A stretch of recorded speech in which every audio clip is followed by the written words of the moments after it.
Hi everyone, welcome to Here We Are, Brattleboro's community talk show. I'm Wendy O'Connell, and my guests today are two gentlemen who traveled across country this summer on their bikes. Not their motorcycles, but their bicycles. So they're going to tell us a lot of stories about the adventures that they had. And so welcome to Moss Kahler and Jim Robinson. Thank you, Wendy.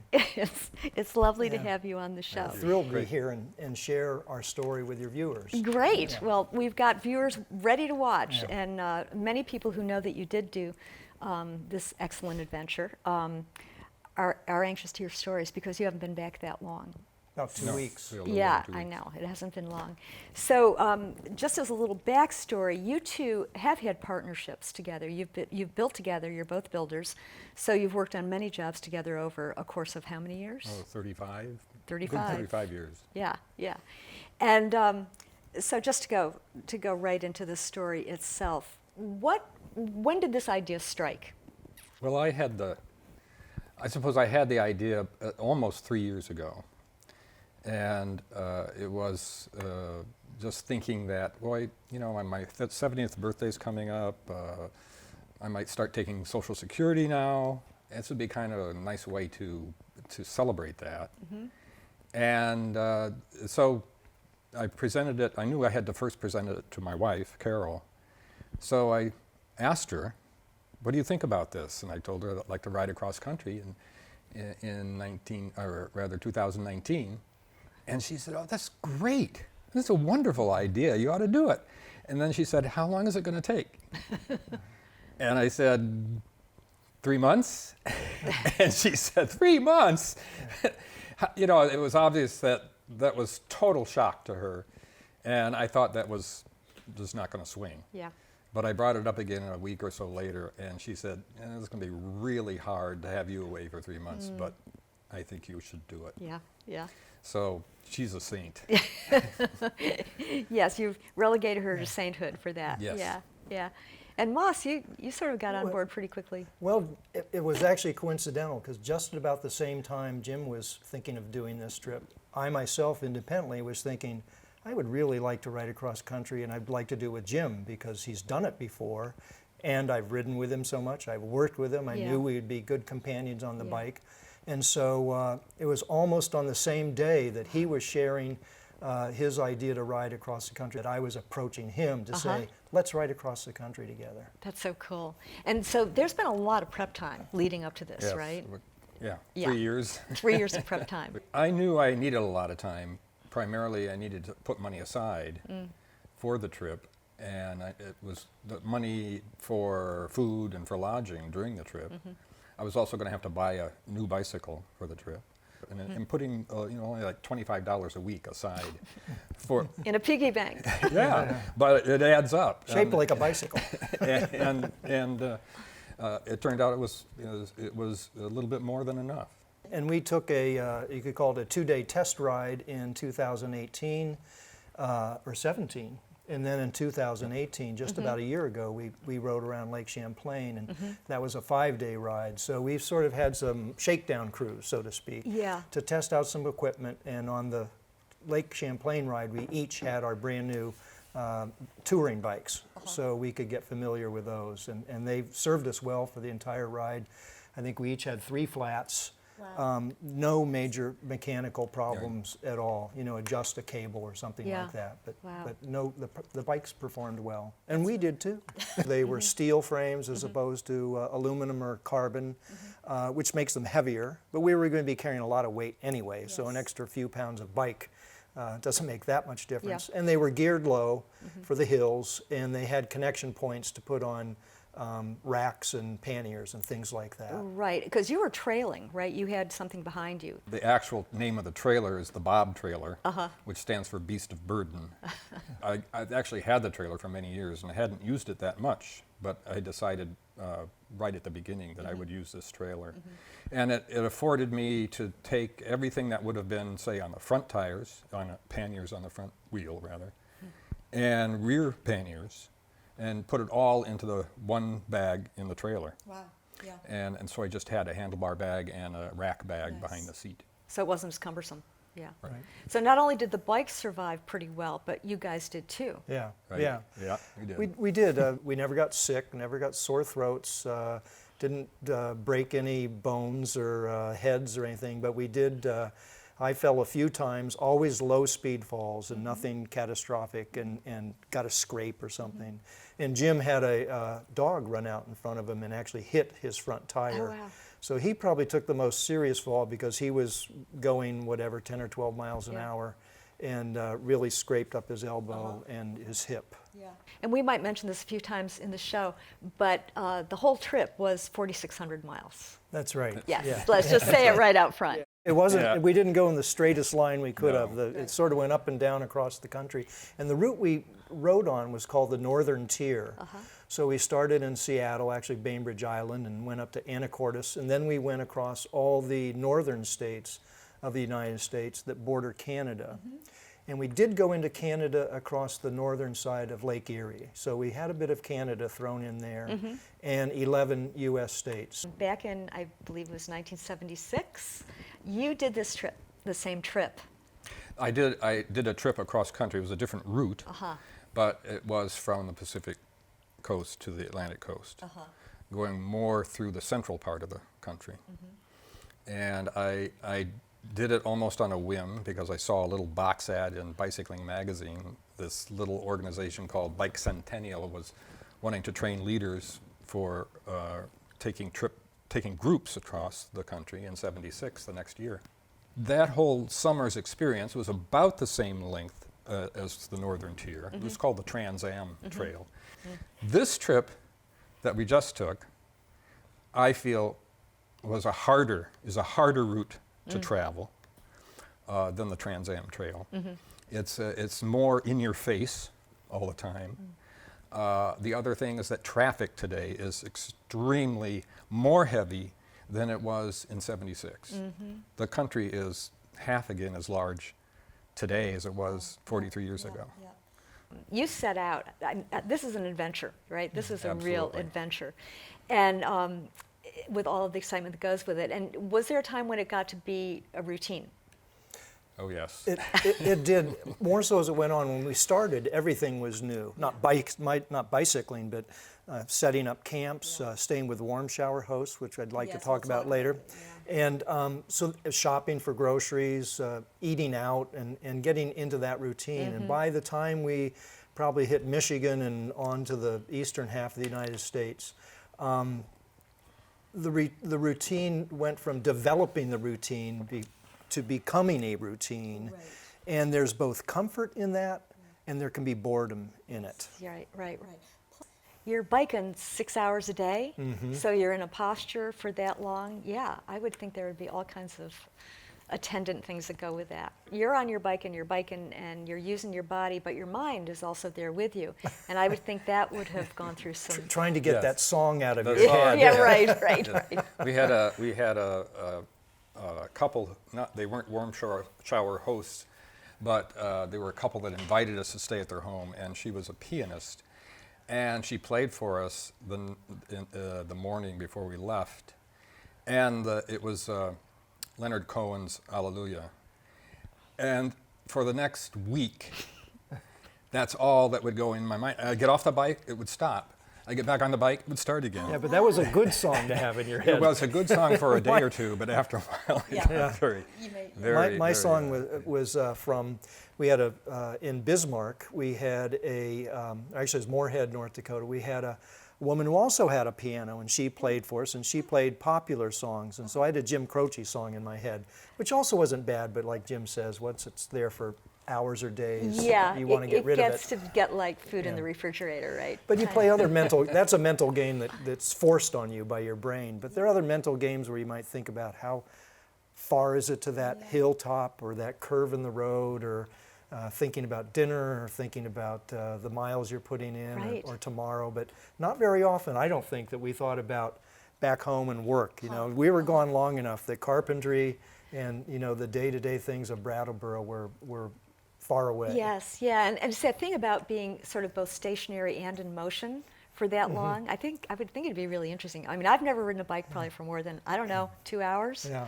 So yeah, It's a whole different thing. The mind can be a tricky thing to have to deal with when you're out there for day after day. I think for me, the frustration that I probably felt most in my head was coming over another hill and seeing another hill in the distance. The climbing would get tiring after a while. Yeah. More so in the east and in out west, they were long grades out west, shorter grades out east, and then consequently more of them. And you just get to the top and be hoping for and looking forward to a downhill. And it may be a downhill, but then right in front of you, past that, is another uphill. Yeah. And that could get very frustrating. Yeah. And I certainly let out some expletives when you come over a hill and then see one this. And lots of times the hill in front of you seems incredibly steep, and yet when you go down and start up it, it's not as steep as it looks. But still you have that first shock of like, oh God, no, not another one, please. Yeah. And but you have to go up it. Right. We did hit a few short hills that were so steep that either we probably couldn't ride them or we didn't want to. So we did walk some, but I would say in the 4,600 miles, we didn't walk more than 1 mile, and maybe considerably less than that. And it wasn't really so much that I want to be off my bike. It's more like I have to be off my bike. I'm not going to make it up. Because if you get going too slowly, you might fall over. And you also start wobbling when you start going really slow. And if cars are coming up behind you and you're wobbling up going, 2-3 miles an hour, that can be unsafe. Yeah. Let's talk about warm showers, because this is something that I'm sure most folks haven't heard of. Warm Showers is an organization that's been around for quite a number of years. I had not heard of it until probably a year ago. And but it's for cyclists only. And the hosts in the Warm Showers usually are cyclists themselves. Often they have been stayed at Warm Shower hosts when they were touring, and often they get into being hosts as a form of payback. They just feel it's very appropriate to give back what they received. It was such a nice interlude to have at times through the trip, where we knew we most likely didn't have to camp. Moss can explain a little more and just on look that. at each other. But the routine of the day gets changed, and you are suddenly a guest in someone's home, and then plus you're meeting other new people in the house or in the community that they live in. Yes. And that's just a wonderful thing. And it's internet based, so you can search ahead on your route to see where Warm Shower hosts are, and you can contact them through the website, essentially sending them an email. And what Warm Showers wants the host to provide at a minimum is a place to set up your tent and a warm shower. And I would say 8 out of 10 times we got to sleep inside in a real bed, sometimes maybe a floor, but most often in a bed. And most times they fed us dinner and breakfast. And we did stay at a couple Warm Shower hosts, 2 or 3 for a rest day, as well as the day we arrived. So we were there 2 nights in a row, and when we did that, we offered to take them out to dinner. Nice. Yeah. So that was a nice break for them. They didn't have to cook for these 2 strange bicyclists, who were now friends. And we could take them out to dinner because they're generous enough to let us stay for 2 days. That must have been pretty cool to meet all those new people who really understood what you were doing, right? So you had an immediate connection with them. Right. You actually both documented this trip in one way or another. I did a blog daily, which sometimes was burdensome, but I really did enjoy it, to be honest. And I didn't want to get behind, because then it really would be a burden to try to catch up. Right. So I usually each night sat in my tent, if we were tenting, and sat in a small camp chair with a lantern in the top of the tent. And we had a Bluetooth keyboard. So I didn't have to do this for the entire blog. I could actually type, and pretty good at that. And it's on a website called Crazy Guy on a Bike. And some people think that was our website. It's not. It's a website available to anybody who's bicycling. But it's called crazyguyonabike.com. We'll have that information at the end of the show. Yeah. But it was fun, and Jim and I have both been in Brattleboro for many, many years, and our spouses have been here for many years. So we know a lot of people and fellow bicyclists.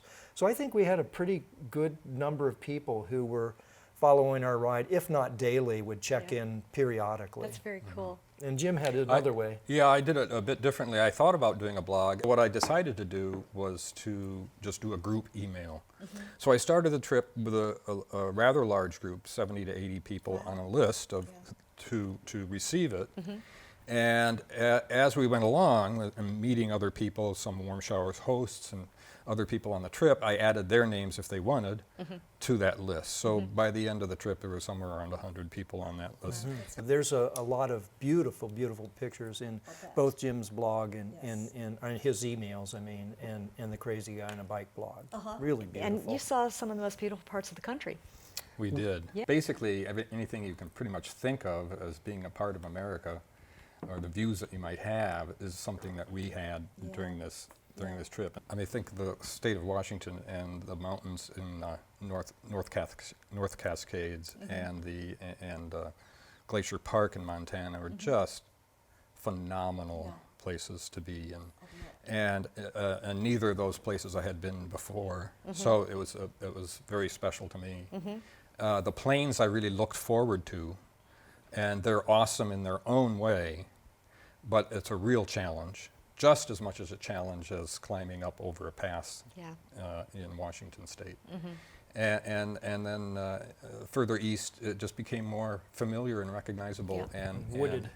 And wooded, yes, to have trees again. I mean, they really do call it Big Sky for Montana and North Dakota as well. And it's just so grand to be able to see all the way around you and see to the horizon and maybe see hills on the side or some topography, but it's generally pretty flat, which means the winds can blow across. Right. And they might be helping you and they might be hindering you. And we had both. The fact that you two have known each other for, I'm going to guess, 35, 40 years, right?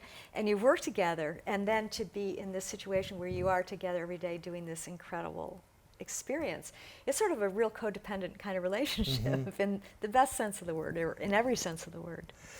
It wouldn't really have worked well if we had not been dependent on each other. If we were doing this ride just happened to be riding along together, but had no responsibility for the other person, it would have been a totally different trip. And so that whole experience of going cross country was one of you could call it a team, you could call it some sort of relationship. We sometimes might have thought of this as an old couple riding together. The odd couple. But that had a way of just sort of gluing the whole thing together. Was the fact that we were working together on this. Yeah. It did become times where we talked about a routine where we could set up tents or break them down the next morning, and there wasn't a lot of words spoken. It was more like speak when you really have something necessary to impart. And there were not many times, but a handful, a few, maybe even just two, where we did get on each other's nerves. And one single night we decided, I'm not sure we should eat together tonight. And so we ate in separate restaurants. And it turned out they were side by side. We chose them independently, but they were side by side. And as I was sitting there eating my meal for the first time, and this was in Michigan, I think, or later, but at any rate, without Jim there, it felt very strange, and it felt lonely, and it felt wrong. And I sent Jim an email, and I said, this feels very, I don't really like this, that we're eating apart. And I was sitting having a pizza at the same table, and I think it was a text you sent me, and all of a sudden my phone tells me there was a text, and it's from Moss, and I read it, and that's what he's saying. This doesn't feel great. And I don't know if I almost laughed reading that, because it's like two people in a relationship and they split up or something, and then they feel that it's not good, and they start talking, and that's what it was. And I texted back, and I said, yeah, I agree, it's not. And then we didn't see each other until we were back in the campground, and then it got patched up. Yeah. That's interesting. And when the trip ended in Bar Harbor, my wife and son met me, and a good friend of Jim's met him because his wife wasn't unfortunately able to come meet him. Yeah. And we ended the trip, and great hurrahs and claps on the back and whatnot. And then we all had dinner together that evening. And then when we left the restaurant, I was going with my wife and son, and Jim was going with his friend Dale. And so outside the restaurant, we're like partying, and it really hit me that it's really over. This is the end. Yeah. And I knew I was going to see him again, but it still, it felt, it was sad. Yeah. When you do something, an extraordinary experience, you know, that you share with somebody, and then you come home, and then there's the aftermath of that. So you guys have been home for a little while. How does it feel? It was interesting because I have had so many people come up to me since coming home, and even before in emails that I received during the trip, people saying, one of them being, "You're my hero." You know, just amazing. How could you? I can't imagine how you could possibly have done this, but you did it. And I'm sitting there like, yeah, but I don't feel like I'm a hero in any way. I just decided I wanted to go out on my bike and ride. Yeah. And yeah, it was a long way, but I enjoy biking, and it was, for me, it was a very natural thing to do. Yeah. And so I don't have that sense, but I understand someone who either thinks they could never do that, or can't imagine how they could possibly do it, or get away for that period of time. I can imagine how they feel. I think they think maybe more that you're a hero as you did something heroic. And we biked for 79 days, and some days were certainly harder than others, and some were longer. Our longest days were about 90 miles, and we averaged 60 miles. So obviously some were shorter than 60. But so there were hard days, but even the hard days, we got in before dark, and we had time to set up camp, and it wasn't so hard. So when you break it down into little pieces of day by day, a lot of people could do a ride like this. Yes. Adventure cycling has about 46,000 miles of routes that they have maps for. And many of them or some of them are across country and very long, and many of them are pretty short, maybe a couple hundred miles. And someone could they don't have to do a whole route. They could just do a section of a route. So, you know, if there are people out there who think that, oh, I could never do this. Yeah. If you can ride a bike, you can do it. And you could start with doing a one-night trip. Go to a friend. You don't even have to carry your gear like we did. You can just go to a friend's house that might be 20 miles away, and then ride back the next day. It'd be like warm showers. Yeah. And if that works, maybe then a 2-night or a 3-night. Right. Well, that's a wonderful thing to throw out there for people to realize. Very often it is just sort of breaking it down like that. I think the thing about it being heroic, it is a journey, right? And in some ways it is like a hero's journey, you know. We hearken back to Lewis and Clark, you know, and all the early explorers. There is that piece to it, you know. That's very true, and I know that I was thinking of that before I left, that there's something very special about this, for the reason that I want to do it, and it is a journey. Yeah. I often think of, a journey or an adventure. It can be a very simple thing, a very short thing, and still be an adventure. It doesn't have to be a 3-month trip.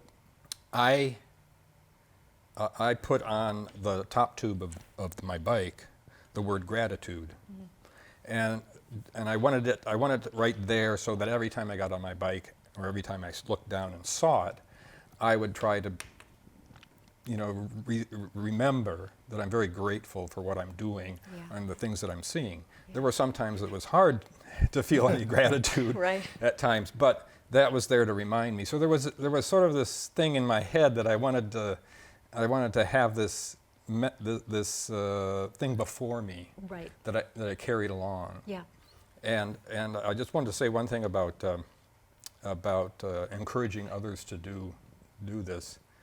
I met a freshman student from Proctor Academy up on Kangamangas Pass in New Hampshire. He came over to me when I came into the pullout on my bike, And he walked up to me and he said, "Hey, dude." And I nearly fell over. We didn't say old dude. No, but I'm a dude. Anyway, he just wanted to know where I'd come from and where I was going. And he was really excited. He said, "Wow, that's amazing." And as we talked along, you know, here's this, he's like 14, 15 years old. He's obviously, he'd been on a 5-day hiking trip in the White Mountains with his classmates.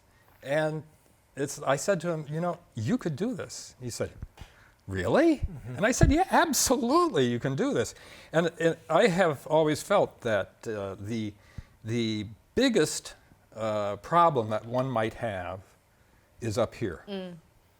It's probably 75% mental and 25% physical. Wow. That's how it feels to me. Anyone in absolute just normal physical condition, I'm not an athlete. I don't consider myself an athlete at all, but I've done it, and if I can do it, there are so many other people that can do it too, young or old. Right. So. Yes. Oh, you old? Old? Well, sometimes. Yeah. So I know when you come back from a trip like this, everybody says, "What was your favorite thing? You know, what thing did you enjoy most?" What was the biggest surprise for you guys? I think the biggest surprise for me was discovering how much I cherish the warm showers hosts and meeting other people. But those are people that you spend an evening and the next morning with, so you got to spend a good deal of time with them. So I think, and maybe a particular view coming up over Washington Pass or something like that, that's just in your face and it's like spectacular.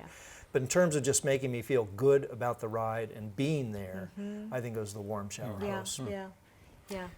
I found, and it surprised me that this was it, and it took me a while to really figure out, this is what was the highlight of the trip, it's similar, but in the people that we met. From people on the street to a cashier in a grocery checkout, to someone in a cafe that would come up to us, start talking to us.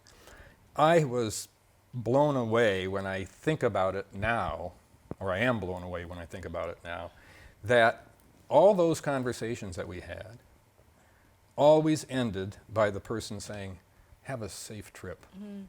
Yeah. And it just like, I just felt... and they meant it. I felt, embraced by all these people, all the way across the country, right, from the first day to the last day.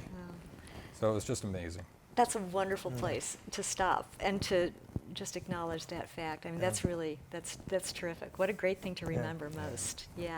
Thank you both. Thanks for being on the show. Great. And I'm glad that you were able to come on in such short notice. We wanted to get you while you were fresh. Yeah.